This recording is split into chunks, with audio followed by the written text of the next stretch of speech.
hands on the new Fujifilm XS20.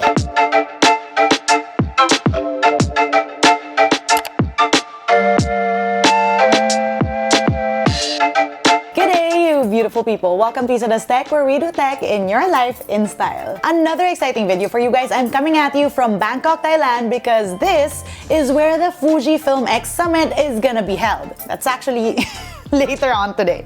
I'm pretty stoked because number one, it's my very first X-Summit, and number two, most importantly, the Fujifilm XS20 is rumored to be announced at this event. And let me tell you friends, Fujifilm cameras, it's what I built this channel on. Most of my early videos were shot on the Fujifilm X-T20 until they launched a Fujifilm XS10, which is the camera I'm shooting with right now. As you can imagine, I'm pretty excited to get my hands on this new camera.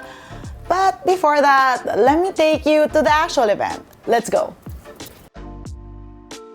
Wearing my usual Isa shoot outfit, but the event calls for smart casual, so I think this works.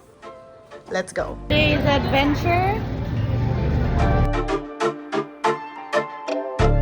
Hi! Honestly, the question is... The question is, are we gonna leave this event with the same camera? No!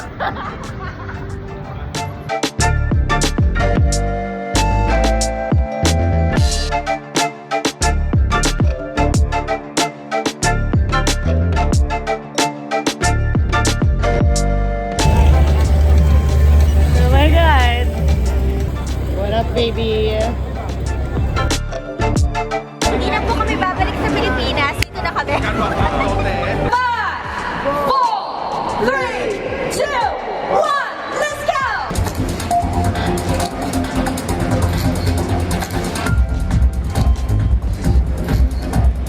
Everything you need in a compact size. It is also equipped with a high-capacity battery with the concept of meeting all your needs for travel. VIP tuk-tuk next to the camera. Applause!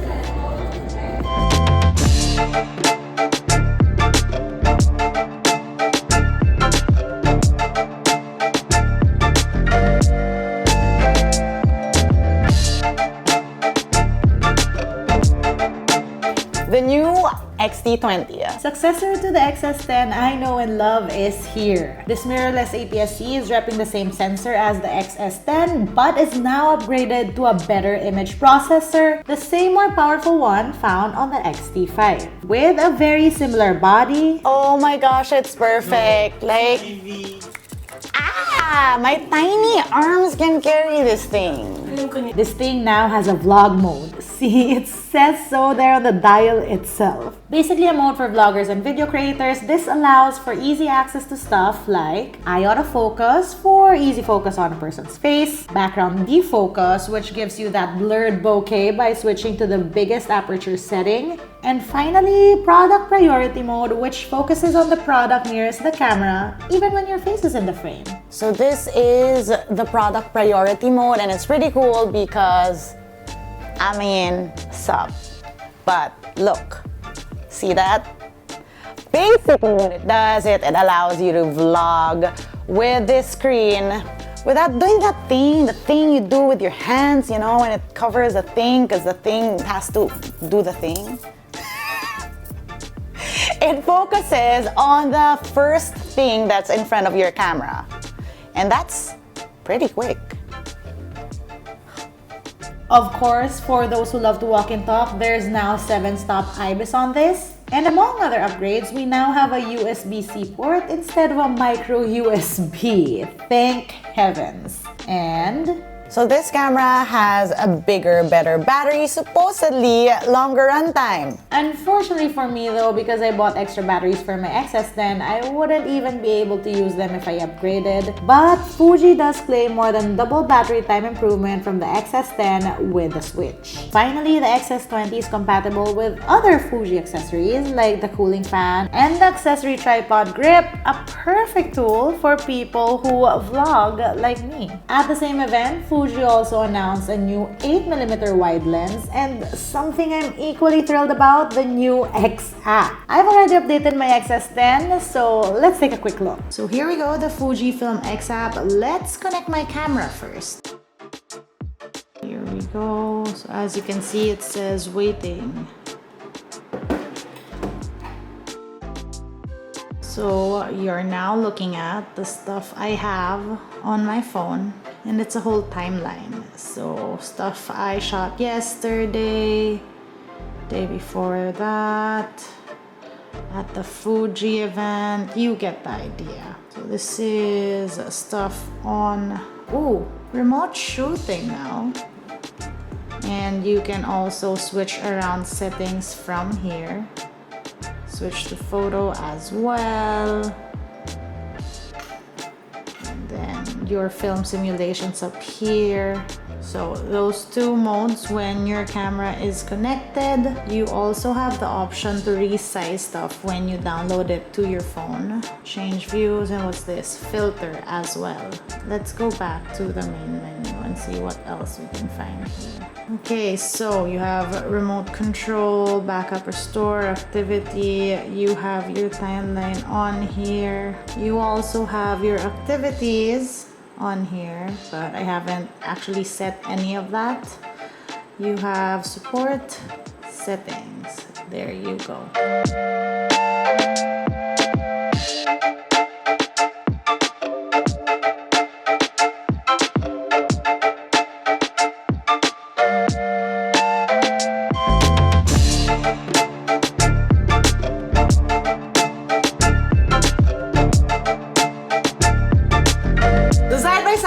The Fujifilm XS20, no 10, and the Fujifilm XS20, almost the same size, I'd say. So for people like me who have like tinier arms, hands, limbs, bodies, who cannot be bothered with bigger cameras, this is perfect. Actually, I love it.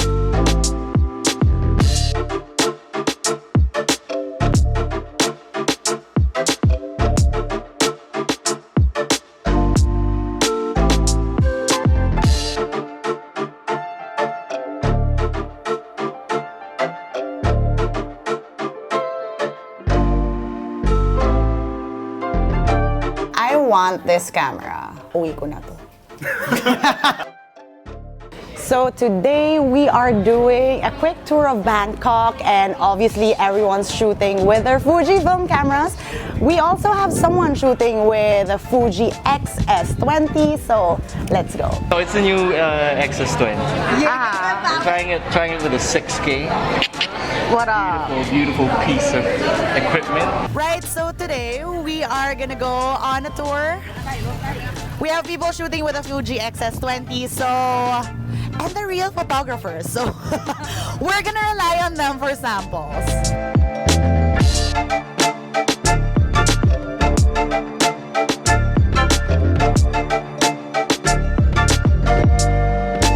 Look at the new Fujifilm XS20 and two other cameras. T5, T4, yeah.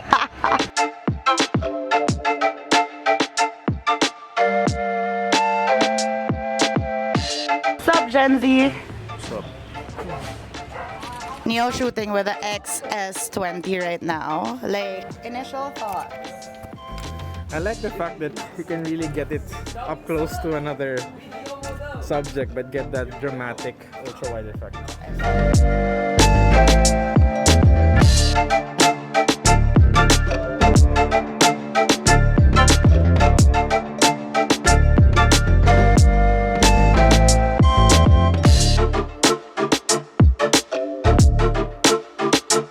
We found a turtle. Think about the new XS20. I think it has very fast focus.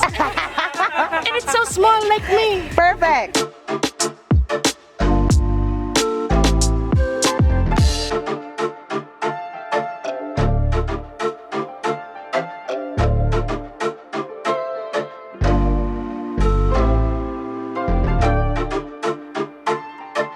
I love my camera, but like I'm willing to switch. So like Isa, I'm shooting with an XS10, and just like Isa, I'm thinking about leaving this here so that they can possibly upgrade me.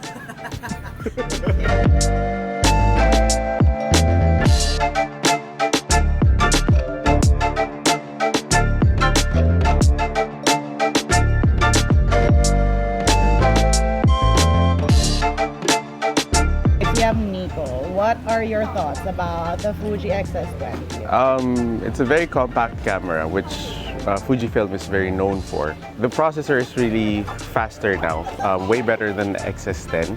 It's a very good travel camera, and that's what they're pushing for it. But it could also be a backup camera for professional photographers. You could use it for scouting or your daily trips. You know, you could use it to get inspiration for your actual jobs or commercial jobs.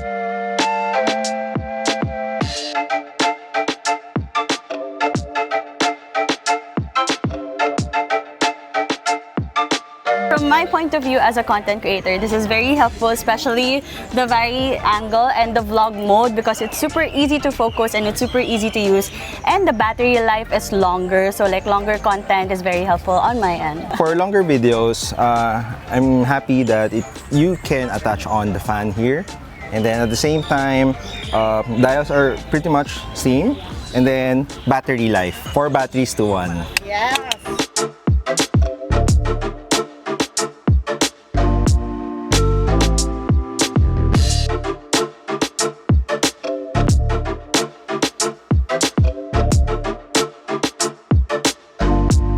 Very lightweight, and paired with the 8mm 3.5, it's just it could be your everyday go-to camera, like perfect for travelers, or you know, if it's also for a starter, like it's a good go-to.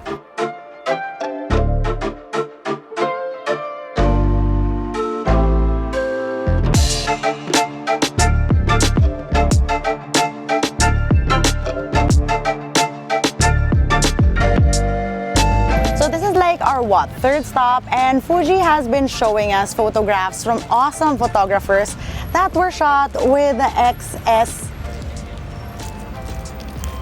XS20. Pretty amazing. We're seeing just how versatile the XS20 is, because we've been seeing different types of photography from different types of photographers, and yeah, it's just great to see output from the actual device. It's giving birds.